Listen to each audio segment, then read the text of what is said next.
Hi, my name is Ian Petrie, and today I'm going to show you how to connect a trigger system from your camera to a speed light so you can do remote or off camera speed light shots or flashlights to make some more creative sort of shots. Okay, so I'm going to bring the camera a bit forward so you can actually see what I'm doing, and we'll go from there. But before I do, please do make sure you do subscribe to the channel. It really does help me and keep on these tutorials up for yourself. If you do like the video, give us a thumbs up, and please do leave any comments you've got. And of course, if you do click on the little notification bell, you also get notified of future content as well. One other thing is there are many other videos on there on my channel that you can have a look at, from how I take water for photo photography, making all the water very milky sort of effect for yourself, starlight or star trails on my channel as well, and various other methods as well. So then, let's jump to it. See you in a minute.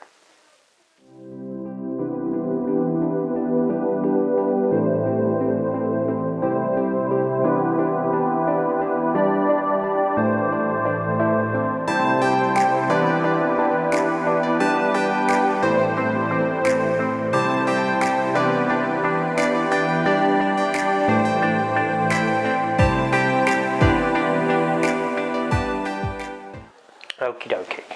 So, first and foremost, I've got the, I don't know if I pronounce this right, the Yongnuo digital YN622N-TX. Now this is the one that will go onto your camera. So I've just got an old camera here. Yeah, okie dokie. Now, this is the on button. Okay, so we've got groups, so this will jump down from that group, or that group. You've got mode, so I've got manual mode, and then I can adjust the power if I want.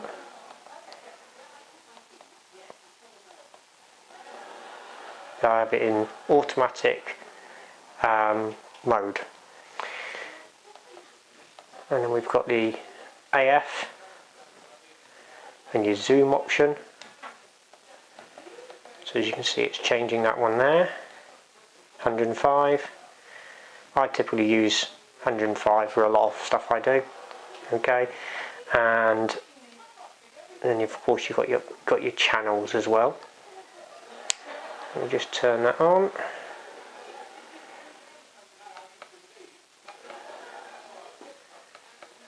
So it's just going through those. If I hold my finger on that, it will now flash the channel, and I can go up or down.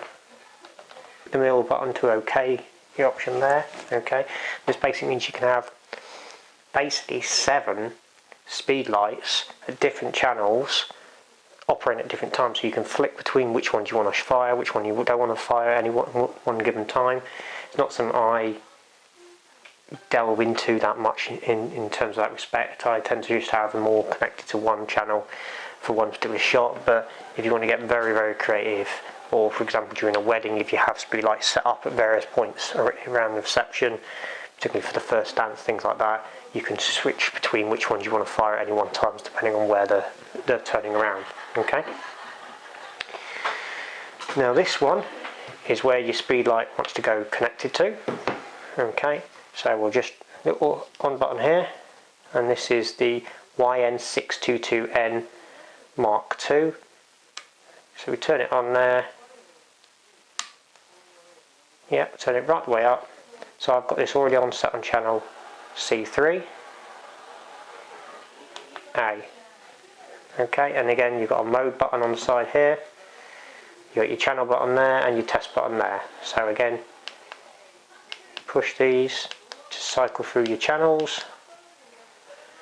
So that's channel 1, channel 2, channel 3, that'll be channel 4, channel 5, channel 6, channel 7, and then you've got groups A, B and C.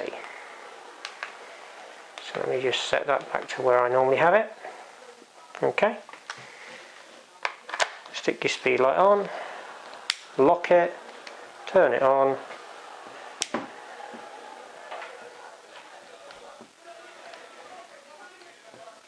and then when you push the button,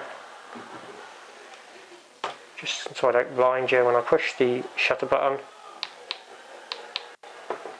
ready?